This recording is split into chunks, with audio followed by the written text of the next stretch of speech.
Hola, ¿qué tal, queridos amigos? En nuestro Puntualizando del día de hoy vamos a analizar la situación que se viene dando en algunos sectores populares con la presencia de bandas, megabandas, grupos delictivos que actúan en medio de una gran impunidad. Vamos a referirnos en específico a lo que ha ocurrido en los últimos días en la parroquia La Vega. Desde el mes de enero hasta el día de hoy, aproximadamente 30 personas han muerto producto de enfrentamientos, producto de operativos policiales, producto de asesinatos de personas que han estado en medio de la confrontación entre policías y delincuentes. En fin, se ha convertido La Vega en un territorio al cual llegaban ciudadanos huyendo de la violencia en otros sectores a un territorio en el cual la gente está buscando para dónde irse, producto precisamente de una situación que ya se viene convirtiendo en una pandemia en materia de inseguridad. ¿Por qué lo decimos? Porque efectivamente pues ya se ha convertido en una situación de la cual no es fácil salir. ¿Por qué? Porque todo el mundo reclama presencia policial, todo el mundo reclama acciones duras contra la delincuencia,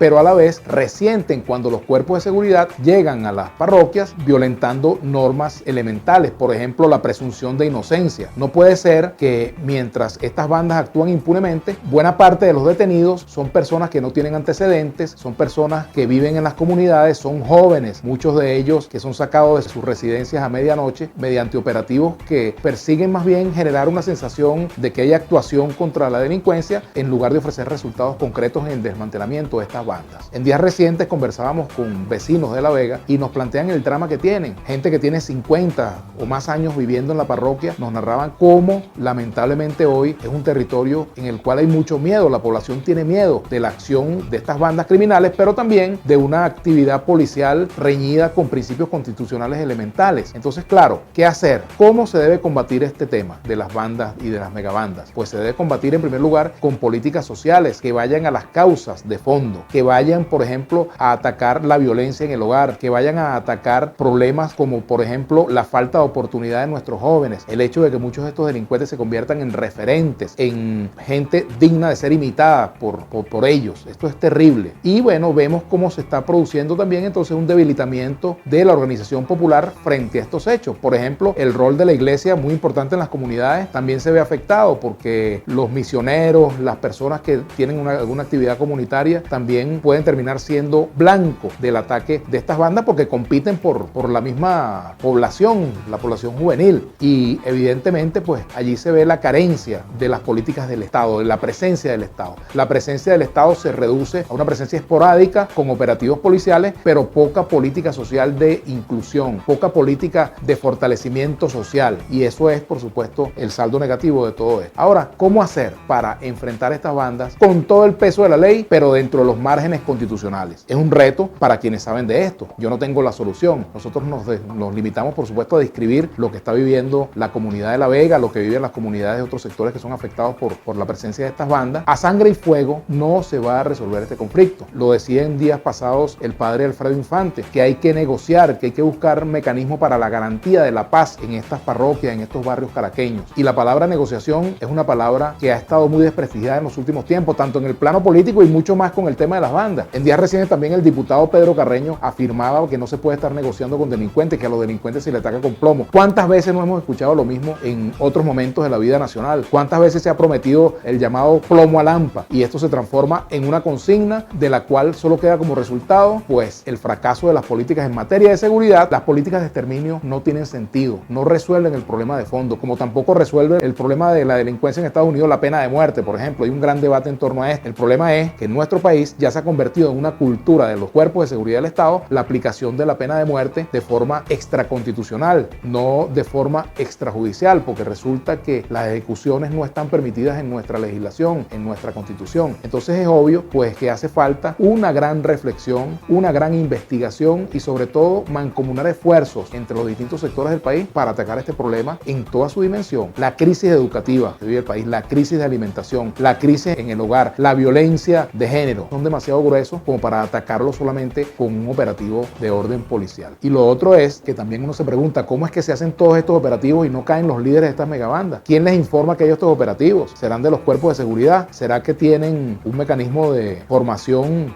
expedito que les permite escapar sanos y salvos de estos operativos? ¿Que les permite seguir burlando la autoridad? Pues son respuestas que la comunidad espera y los venezolanos necesitamos que se resuelva este asunto, porque de lo contrario va a pasar pasar lo que han descrito algunas personas desde el exterior, que Venezuela tarde o temprano va a ser un territorio incontrolable y va a ser ingobernable producto de la presencia de megabandas en distintos lugares. Lo otro es que no debe haber ningún tipo de complacencia ni tolerancia con las actividades ilícitas que estas bandas practican, y eso pasa precisamente por la depuración de los cuerpos de seguridad. Si tenemos una policía, unos cuerpos de seguridad llenos o penetrados por la delincuencia, pues no se va a lograr resultados positivos. Por ejemplo, lo digo con elementos de prueba concretos: cuando hay funcionarios policiales que matraquean ciudadanos en distintos puntos de la ciudad, pues no tiene nada de extraño que terminen entendiéndose con este tipo de bandas organizadas, porque se convierte en un medio de subsistencia. Los policías ganan salarios de hambre, pasan trabajo y de paso tienen que exponer sus vidas, pues entonces hay otras alternativas no muy santas que seguramente también van a ser evaluadas a la hora de ellos tomar sus propias decisiones de cómo sobrevivir y cómo enfrentar la crisis. Y muy importante, antes de finalizar, señalar que el gobierno pretende darle contenido político partidista a este tema, acusando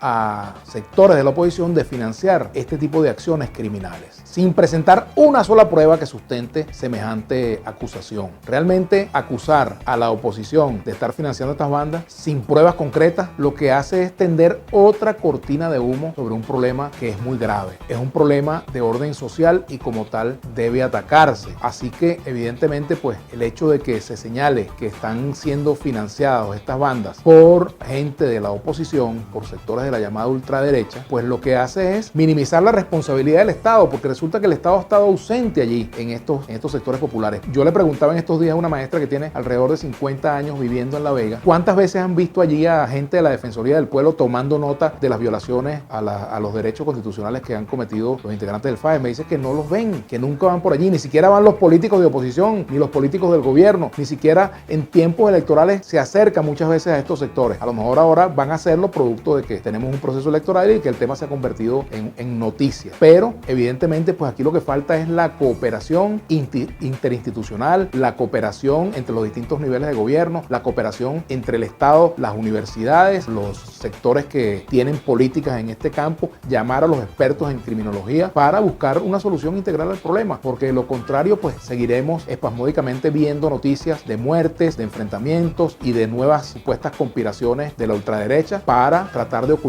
la verdadera dimensión del problema.